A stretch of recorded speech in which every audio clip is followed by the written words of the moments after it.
The invocation will be given by the Reverend George E, Presbyterian Campus Pastor at Ball State University. May we pray. Our Father, we thank you for this commencement occasion, for these graduates who have reached the levels of achievement here represented, and for this university and the purposes it serves. We ask your blessings now upon the proceedings of this afternoon. Guide and sustain these men and women in their future tasks and interests, and deepen within them and within all of us the resolve to use whatever abilities and knowledge and resources we've been given in the continuing service of our fellow men. Amen. Please be seated.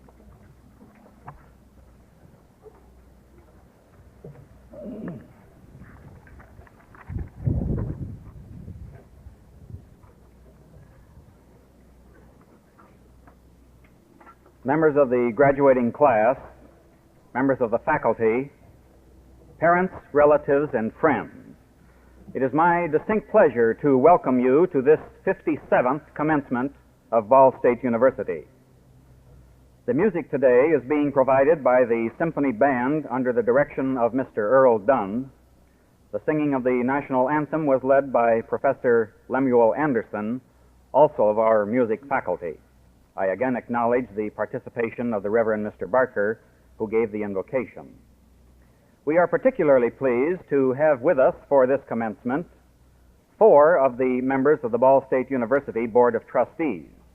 I would ask each of them to stand as I call their names, and I would ask the audience to withhold applause until all have been recognized.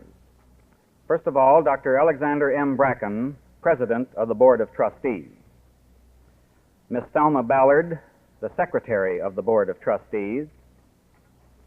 Mr. Floyd Hines, Vice President of the Board of Trustees. And Mr. George Stevens, the Assistant Secretary of the Board of Trustees. Mr. Richard Wells, State Superintendent of Public Instruction and ex officio member of the Board, is unable to be with us this evening, but he sends his greetings to all of you. I would like you to join me in acknowledging these people and their presence today. Thank you.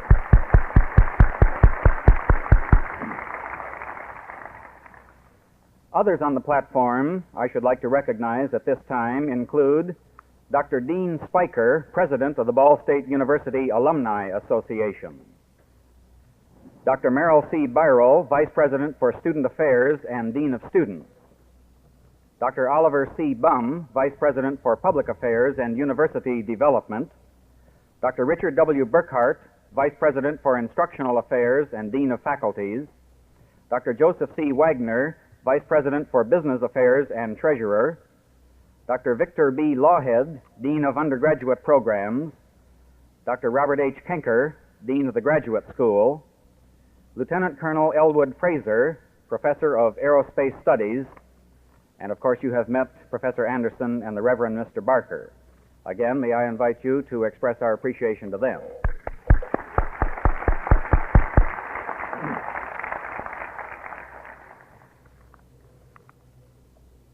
It is with particular pleasure that I introduce our speaker for these commencement exercises today. Miss Agnes de Mille may seem to some an unusual choice to present the main address at a university commencement. A petite lady, America's foremost choreographer, a classical ballet dancer, and a former president of the Society of Stage Directors and Choreographers. But these are only a few of her accomplishments. A granddaughter of the famous economist Henry George, Miss de Mille's formal education includes a Bachelor of Arts cum laude from the University of California, which signaled her unique and capable interest in matters intellectual and artistic. She has danced professionally in England, Denmark, and France, as well as in the United States. Her extraordinary abilities in choreography led her to her creating and directing the choreography in more than 20 major productions, including Oklahoma, both on Broadway and in the Hollywood movie, Carousel, Brigadoon, and many others. Television has frequently sought her most successfully. An author of articles in the New York Times and several of our leading magazines, Miss de Mille has also written 5 books which have been read widely, including as many as 5 translations. President Johnson appointed her to the National Advisory Council on the Arts. The recipient of several honorary degrees, Miss de Mille has been accorded several other honors as well. Some of these are the New York Critics Award in 3 consecutive years, the Donaldson Award in 4 consecutive years, the Woman of the Year Award by the American National Theater Association and the Presswomen's Association, the Antoinette Perry Award in 2 different years, and many others. Even more than all of these, however, Miss de Mille has spoken frequently at colleges and universities across the country in recent years, including here at Ball State University in 1961, and she has shown a remarkable ability to address herself to today's college-age population. Perhaps the fact that she had a son who graduated from Amherst only last year, summa cum laude incidentally, has given her both the insight and the desire to share with others her thoughts on these difficult days. In any event, I am honored and pleased to present Miss Agnes de Mille, who will speak to us on the subject, The Student in the Current World. Miss de Mille.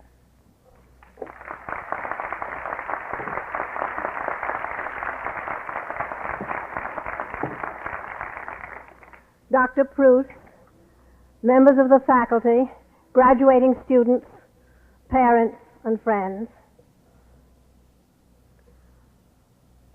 At this auspicious and important ceremony, I've been asked to say a few words to you, and as I look into your faces, my heart turns over. What can anyone, any member of my generation, say that could be wise or helpful to you? Keep your feet dry, stay out of drafts, eat regularly, lay off LSD. Surely, with a stout heart and good morals, your life is bound to turn out for the best. That's the sort of thing we used to say. These occasions are called commencements to signify to you that no matter what you have been through up to now, no matter what agonies of discipline, sleeplessness, cramming, or bull sessioning, and if your regimen is anything like my son's, it's been a tough one, no matter even what rioting, all this is as nothing to what faces you from here on out. Now it commences. Now you engage, professionally, and for keeps. Formerly, we believed that if you had learned your lessons well, you could face your fate with radiant hope and be all but guaranteed a jolly future. We find we cannot guarantee you anything of the sort. We find we are fresh out of guarantees. Today, you and we, the older ones, whom some of you profess to disassociate with, stand together ringed by hazards, only a few not of our own making. But that's no comfort. We know it, and you know it. Indeed, we never stop talking about it. We seem to be sinking into a kind of Cassandra syndrome, in which we keep complaining and advertising our bewilderment, our paralysis, not only in world affairs, but in all matters domestic, economic, and ethical. The young are getting fed up with this, and are throwing chairs through windows and burning academic files by way of indicating they've had enough indecision. Do something, they say. Stop talking and do something, or get out of the way and let us do it. They are appalled at most of our culture, but they express themselves where they can, that is, on the campus. They protest outmoded courses, insufficient and prejudicial scholarships, insufficient training in vital issues. These may well be legitimate complaints, but have the students given any thought to alternatives, to realistic planning, or do they just break things up? The faculty of Clark University gave up 1% of next year's salaries to provide black scholarships. What are the students going to give up? There has been bitter and prolonged protest against the use of universities for purposes of furthering war and war research. This point of view is ethically valid, to my mind inescapable. But surely carrying guns and firebombs onto campus does not seem to be the most persuasive argument for peace. And in the democratic processes of our educative system, is there no place for what Justice Holmes called the rights of the ideas we loathe? What are these? Another chair through another window? An honors student recently said on TV, "I no longer trust my government. I no longer believe in my government. In other words, I no longer trust my father or my teacher." We think the young are inflamed and have broken faith. They think we are venal and corrupt, that we have brought the world to its present vile state, to the atomic age, the age of anxiety. Therefore, no wonder so many escape into alcoholism, highway mayhem, happy powders, murder, and assassination. What else could one expect? We live in unprecedented times, and good manners are out. Now, this is simply nonsense. Ignorant, wicked nonsense. Of course we've failed. Who hasn't? Who won't? Over and over and over again. When, pray, was life easy? Even the terror of oblivion that all of us now face is not new to this generation. At the beginning of the Christian era, men believed so firmly in the imminent end of the world that they advocated not getting married at all or having any children. They set the exact date and hour of the last trump as confidently as the Russians predicted their first bump on the moon. And there was a good deal of hurried readjusting when Wednesday followed Tuesday, and the sea did not give up its dead, but went right on splashing around. Of course, they were wrong, and we believe we're right. But the point is that they believed they were right and continued on their way with high hearts. They kept their courage. They did not dissolve in despair or bloody anarchy. Have you ever considered the Reformation? Have you ever really thought what it was like to be young then? All the staples of the universe tip-tilted up. People may have been poor before and short-lived and terror-stricken, but they knew where heaven and hell were and where God sat and what awaited them after the grave. That they knew. And then suddenly they didn't know anything. Faith and confidence faded away with all the old celestial landmarks. Class distinctions broke down. Loyalties disappeared. And as they struggled to find their way in the dark, they paid with their lives for asking the directions. They paid by excommunication, by interdiction, by burning, by racking, by disemboweling. And the wonderful, the absolutely heart-moving fact is that men stood fast by their faith, new or old, and went to the torture shouting hymns, shouting glory and hope. But they knew what they believed in, and we don't. This is the difference. And this is harder. This is very much, much harder. But if we have doubts they never knew, we also have comforts not available to them. We have their testaments. They did not die voiceless. It is their voices you've been training yourself for the last 4 years to hear and understand. In the university, you are able to learn 2 things: how to think and how best to live. And these can only be learned by studying the experiences of the past. There is no other way, unless you wish to find out everything for yourselves, in which case you profit nothing from your fathers and nobody moves ahead at all. In the university, standards are considered and not prices. Standards set by poets and saints, not by polls, agents, or IBM machines. Here you only recognize and perceive. Here it gains you nothing to say a thing is sound if it is not found. Here you ask, is this true? Without fear of penalty. That is a luxury. Here you can say, this is beautiful, my heart turns to it. In pure love is rare. At this one time, your minds are tuned to the grand scale, to what musicians call absolute pitch. It is this pitch and this scale you will try to remember when you leave here, and in later confusions. This ability to recognize will be your only compass. This is due north, and you'd better learn it, and you'd better remember it. And it may well be that basically the reason students are rioting now is because they suspect the universities of deviating from these absolute standards. But not all have deviated, and discernment is one of the things you are supposed to have learned. It would be discerning not to destroy what you cannot afford to lose. Values, for instance. You won't find these readily later. On leaving here, you enter a wilderness where motives are mixed and dangerous. You will be concerned on all sides daily with the problems of survival. You will be tempted. You will be perplexed. This is not a game, and there are no rules. I'm just not mouthing platitudes at you when I urge you to hold fast to truths. I'm not saying this because it sounds pretty. I'm telling you, and I grew old in the Broadway theater, and that's a tough school. I'm telling you, you will not survive unless you do, because you're going to come smack up against some powerful and some very dangerous American myths. Don't be a sucker. Get yours first. The least work for the most pay. Shoddy work is convenient, just don't get caught. Everyone cheats. If you don't, somebody else will. So in the long run, it all evens out. Just don't get caught. You will face the overwhelming American dream.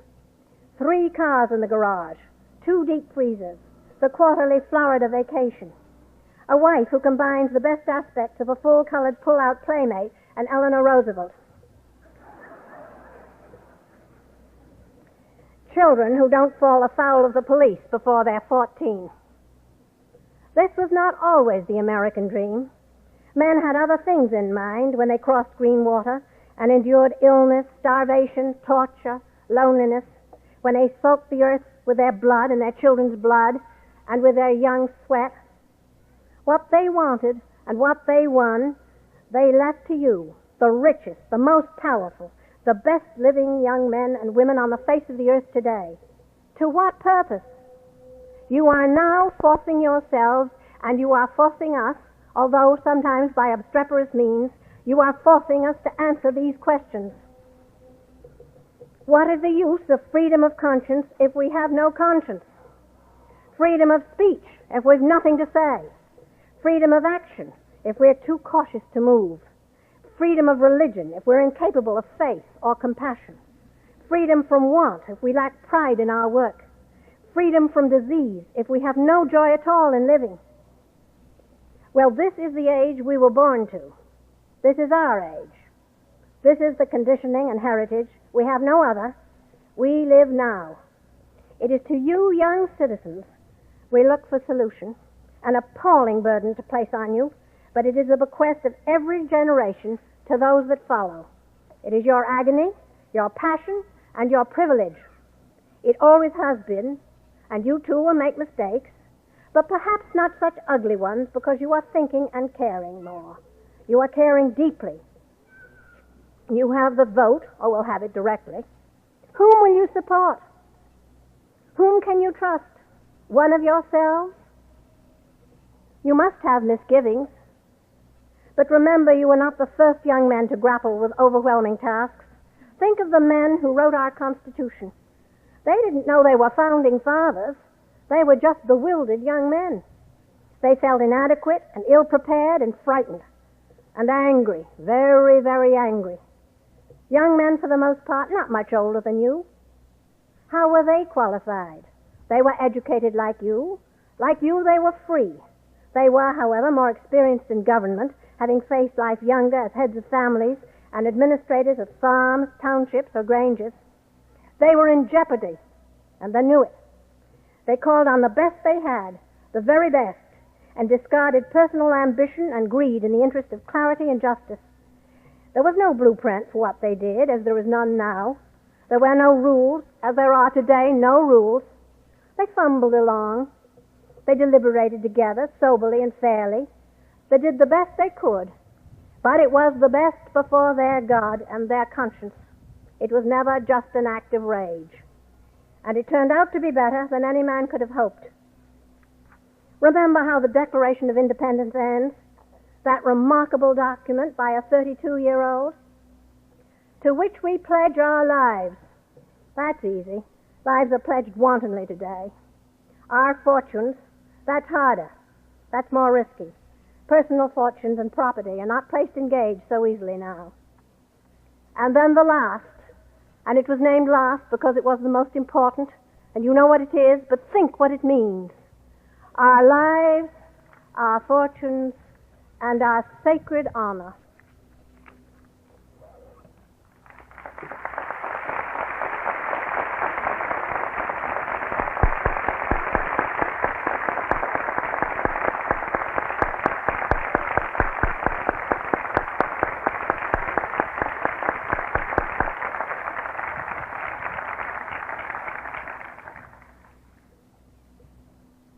Miss de Mille, that applause indicates more dramatically and more eloquently than anything I could say how much we appreciated your coming to be with us and speaking to us this evening, to remind us of the persistence of differing opinions and difficult problems, but also to remind us that how we think and how best we can live is something that we shall long remember. We thank you very much. To present the graduating class in its segments, I shall ask for the assistance of Vice President Burkhardt.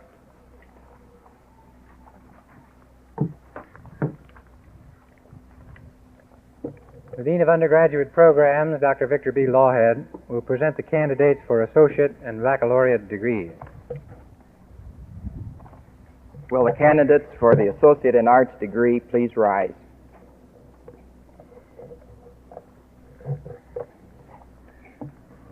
Mr. President, as Vice President for Instructional Affairs and Dean of Faculties, I present to you as candidates for degrees those who on or before this day have completed or have a reasonable expectation of completing all of the stated requirements for their respective associate degrees. I present the candidates in absentia and those who stand before you. Upon the recommendation of the faculty that you have or will have completed the courses required for graduation, and that you have proved yourselves worthy of the honor of graduation, and by the authority vested in the Board of Trustees and delegated to me, I hereby confer upon you the associate degrees which you have earned, with all the rights, privileges, and obligations pertaining thereto. And I wish to make special mention of the fact that you are the first in the history of Ball State University to be awarded these degrees. Congratulations and best wishes.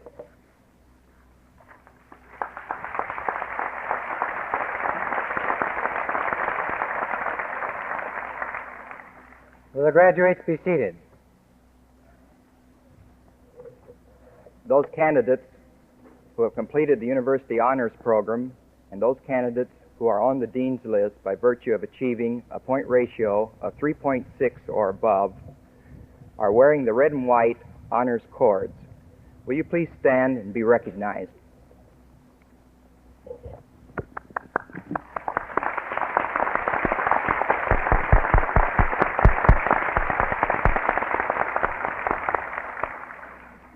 You may be seated. Will the candidates for the degree Bachelor of Arts please rise? Will the candidates for the degree Bachelor of Arts in Education please rise? Will the candidates for the degree Bachelor of Science in Medical Technology please rise? Will the candidates for the degree Bachelor of Science please rise?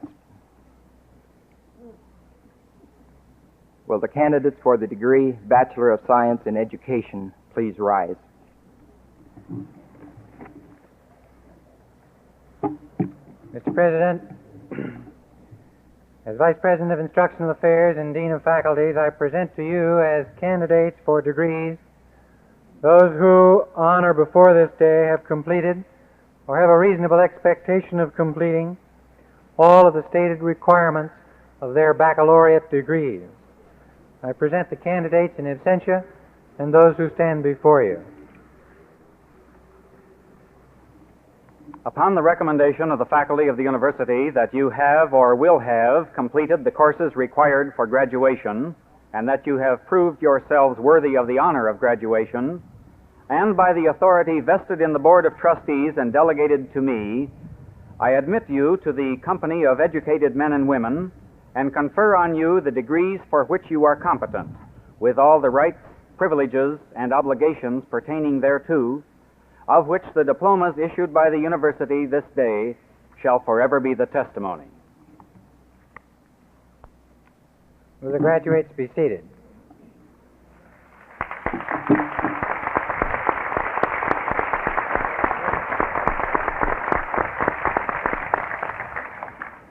The Dean of the Graduate School, Dr. Robert H. Kenker, will present the candidates for graduate degrees.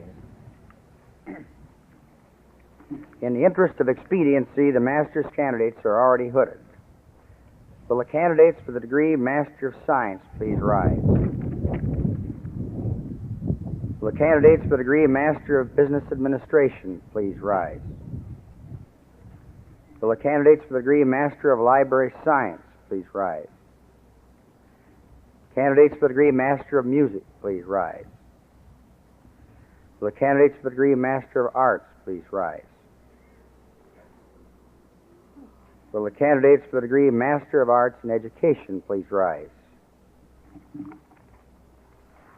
Mr. President, as Vice President of Instructional Affairs and Dean of Faculties, I present to you as candidates for degrees those who on or before this day have completed or have a reasonable expectation of completing all of the stated requirements for their respective master's degrees. I present the candidates in absentia and those who stand before you. Upon the recommendation of the graduate faculty that you have completed the courses required for graduation, that you have proved yourselves worthy of the honor of graduation, and that you have accomplished with distinction the first stage of graduate study, now by the authority vested in the Board of Trustees and delegated to me, I do confer on you the degrees for which you are competent, with all the rights, honors, privileges, and obligations pertaining thereto. Will the graduates be seated?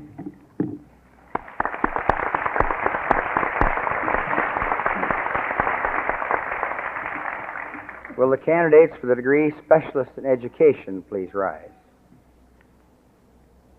Will the candidates for the degree Doctor of Education please rise? Candidate for the degree in Doctor of Philosophy please rise.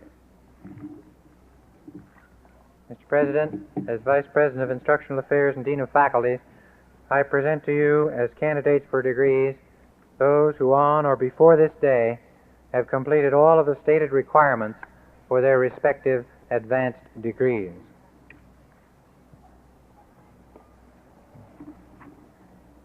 Upon the recommendation of the graduate faculty that you have completed the courses required for graduation, that you have proved yourselves worthy of the honor of graduation, and that you have reached scholarly attainment with high distinction in your field, now by the authority vested in the Board of Trustees and delegated to me, I confer on you the advanced graduate degrees for which you are competent, with all the rights, honors, privileges, and obligations pertaining thereto. We have high hopes for your future as members of the ancient and universal company of scholars. Will the graduates be seated?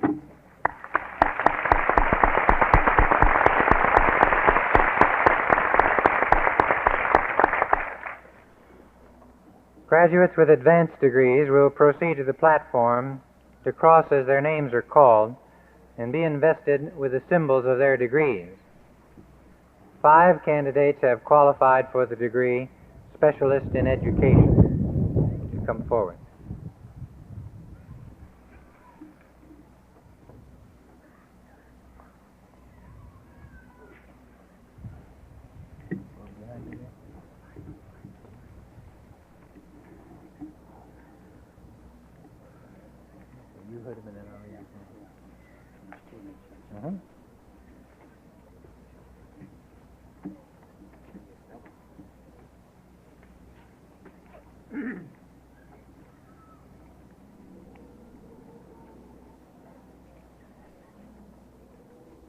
Murray Joseph Harvey.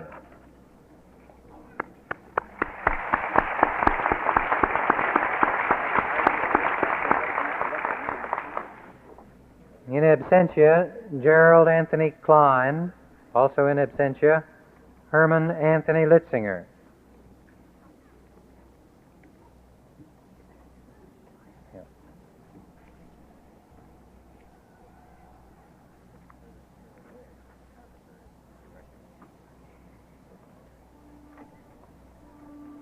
William Willis Lyon.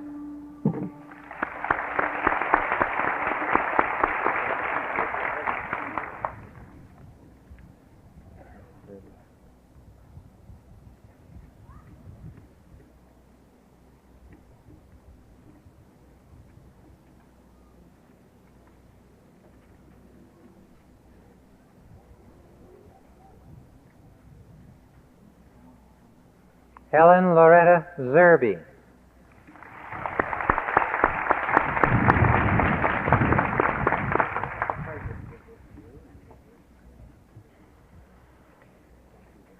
"17 candidates have qualified for the degree Doctor of Education at Ball State University, and they will now receive the symbols of their degrees.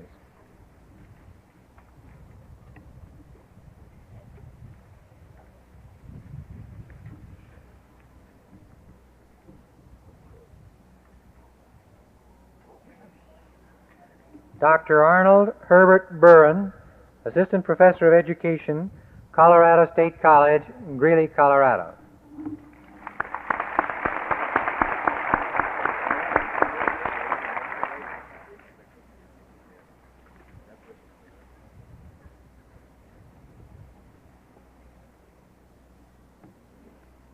Dr. Jesse Gibson Franks, Assistant Professor of English, Kentucky Wesleyan College, Owensboro, Kentucky.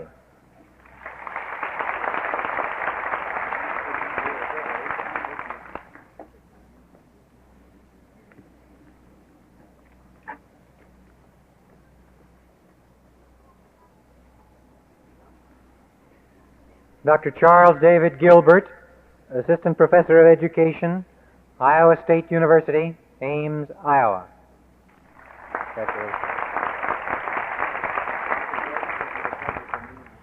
In absentia, Dr. Raymond Howard Green, Assistant Professor of Secondary Education and Educational Administration, Mankato State College, Mankato, Minnesota. Also in absentia, Dr. Ronald Dwayne Jorgensen, Assistant Professor of Education, Pacific Lutheran University, Tacoma, Washington.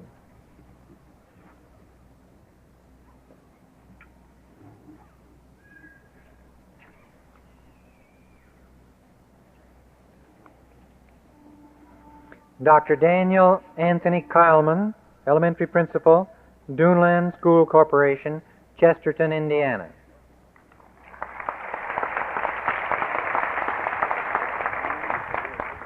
In absentia, Dr. Vaughn Dean Koldow, Assistant Professor of Psychology, University of Minnesota, Duluth, Minnesota.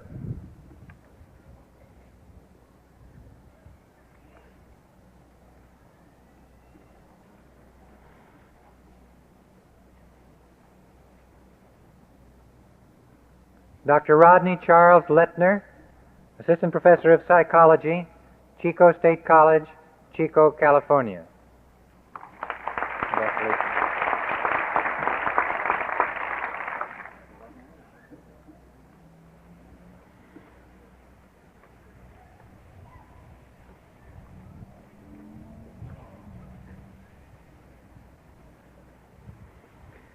Dr. Kathleen Patricia Lowry, Instructor, Bowling Green State University, Bowling Green, Ohio. Congratulations.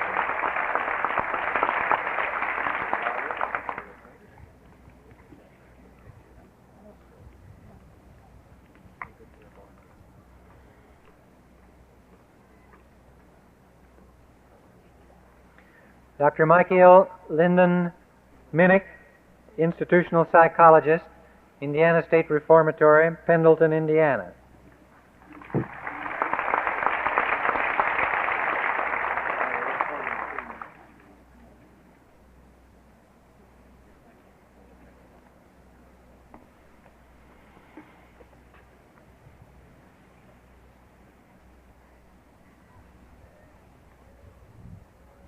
Dr. Paul Eden Myers, Assistant Professor of Education, Indiana State University, Terre Haute, Indiana.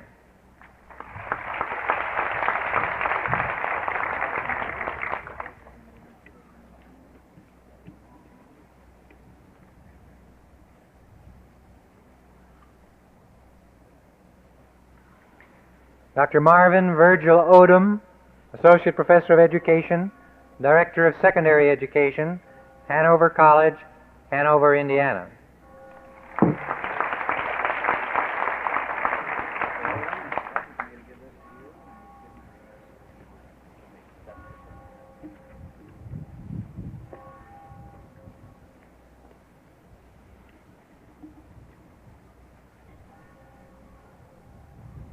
Dr. Jeanette Grace Roberts, Assistant Professor and Supervisor of Student Teaching, Miami University, Oxford, Ohio.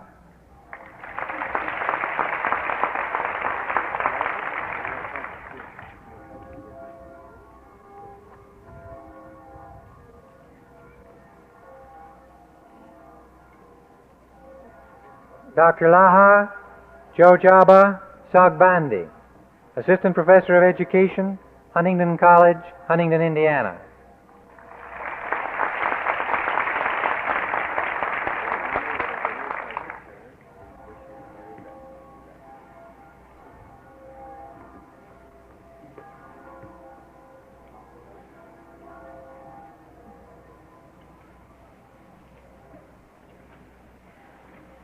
Dr. Rex Arthur Stockton, Regional Campus Coordinator of Research and Development, Indiana University, Bloomington, Indiana.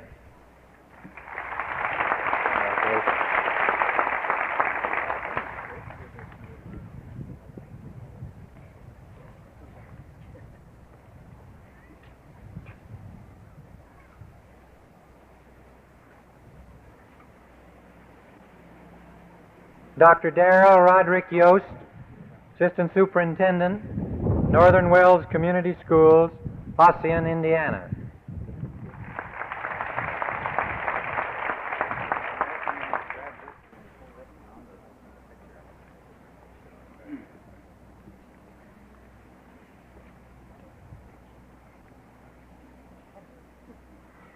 Dr. James Anthony Yutzi, Assistant Professor of Education and Coordinator of Student Teaching, Indiana University, South Bend, Indiana. Congratulations.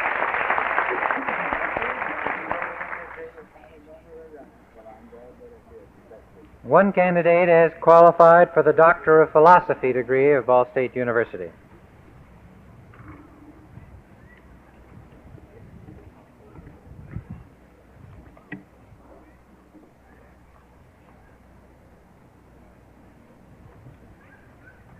Dr. William Smith McDonald, Assistant Professor of Sociology, Taylor University, Upland, Indiana.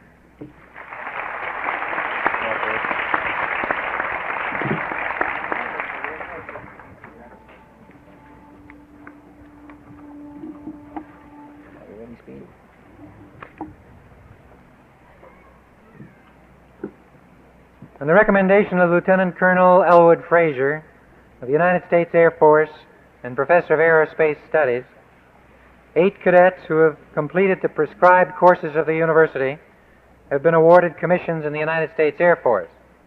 Their names will be read by the Dean of Undergraduate Programs, Dr. Victor Lawhead.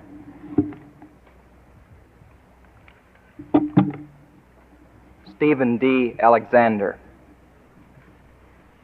Houston W. Crisp, Ronald J. Huffman,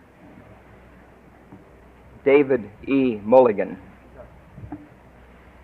Stephen E. Spaulding, Craig A. Steinecker, Samuel J. Boland, Stephen L. Williamson.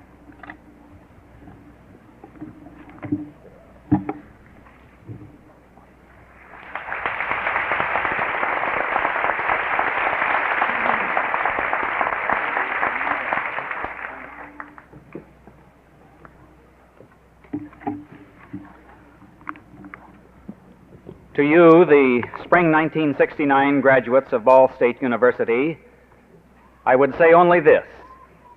This evening you have joined the more than 30,000 men and women who have stood here in past years. This ceremony celebrates very properly your accomplishments as students of Ball State University. All of us here commend you for this significant accomplishment. But we also quickly add that our expectations of each of you are now the greater. You came to Ball State University to be students. We hope that you leave to become productive and responsible members of society. The outside world will not honor you for the degree or the degrees you hold. It will only honor your contributions to that society. It expects you to do more than earn a living. It expects you to put your new knowledge and experience to work for the betterment of mankind, and it sorely needs you for that purpose. If the university has fulfilled its purpose, you will use your education in identifying and seeking to solve a wide variety of problems. And this will come about only as you become personally involved in and dedicated to serving your fellow man. Our nation's chief executive has sent to me his own statement, which I am now pleased to read. From the White House, Washington, to the 1969 graduating class, Ball State University. Each generation, shaped by forces outside and within it, asks the question it must ask. Some generations concerned with the building of a nation ask, how? Other generations, needing to set priorities for the future, ask, what? Your generation has asked, why? As Americans, we must work together. We must together ask all of the big questions and seek to find answers. How to build a better America, what kind of nation we want, why we pursue certain goals instead of others. These are not problems to be faced by one generation and ignored by another. All of us must face them. A college education in the humanities and sciences teaches us that the real power to deal with these problems comes out of the human mind and the human heart.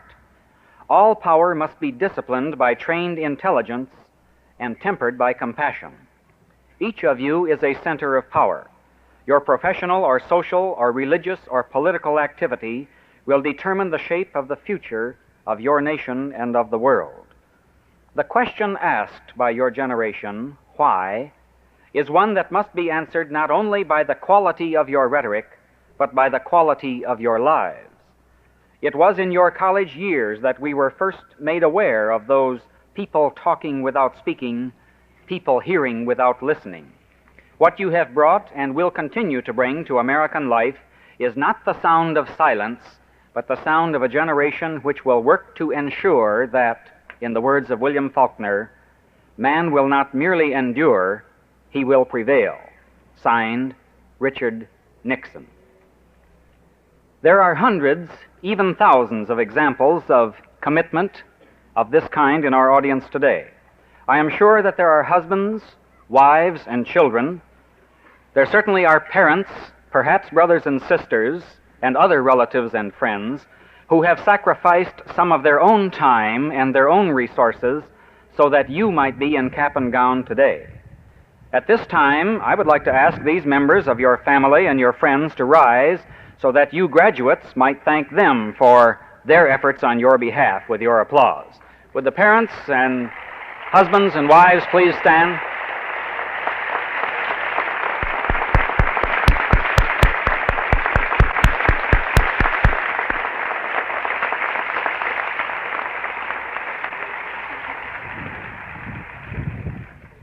Thank you. The strength and the reputation of any institution of higher education lie in the loyalty and the performance of her alumni. We trust that you will be willing to serve Ball State University through your continued interest and support. Perhaps our major vehicle of communication with you will be through the Alumni Association, and we urge you to become an active member of that organization. We invite you to visit us whenever you can. We solicit your comments about our programs and our policies, for this is one of the best ways we have of evaluating what we are doing. We congratulate you for your past achievements, and we wish you well in your future endeavors. And now, to close these ceremonies, Professor Anderson, who led us in the national anthem, will now lead us in singing the Alma Mater. Will you please rise? And following the Alma Mater, the audience will please be seated during the recessional.